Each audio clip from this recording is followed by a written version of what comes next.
The Christian Standard Bible by Holman Bible Publishers. Genesis chapter 33. Now Jacob looked up and saw Esau coming toward him with 400 men. So he divided the children among Leah, Rachel, and the 2 slave women. He put the slaves and their children first, Leah and her children next, and Rachel and Joseph last.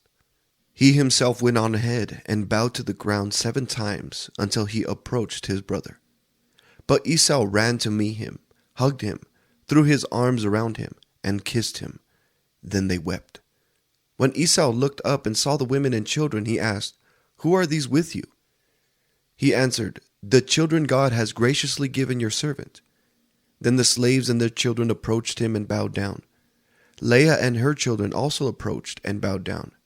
And then Joseph and Rachel approached and bowed down. So Esau said, "What do you mean by this whole procession I met?" "To find favor with you, my lord," he answered. "I have enough, my brother," Esau replied. "Keep what you have." But Jacob said, "No, please. If I have found favor with you, take this gift from me.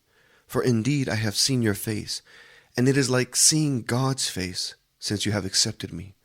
Please take my present that was brought to you, because God has been gracious to me, and I have everything I need."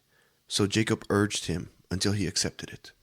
Then Esau said, "Let's move on, and I'll go ahead of you." Jacob replied, "My lord knows that the children are weak, and I have nursing flocks and herds. If they are driven hard for one day, the whole herd will die. Let my lord go ahead of his servant. I will continue on slowly, at a pace suited to the livestock and the children, until I come to my lord at Seir." And Esau said, "Let me leave some of my people with you." But he replied, "Why do that? Please indulge me, my lord." That day Esau started on his way back to Seir, but Jacob went to Succoth. He built a house for himself and shelters for his livestock.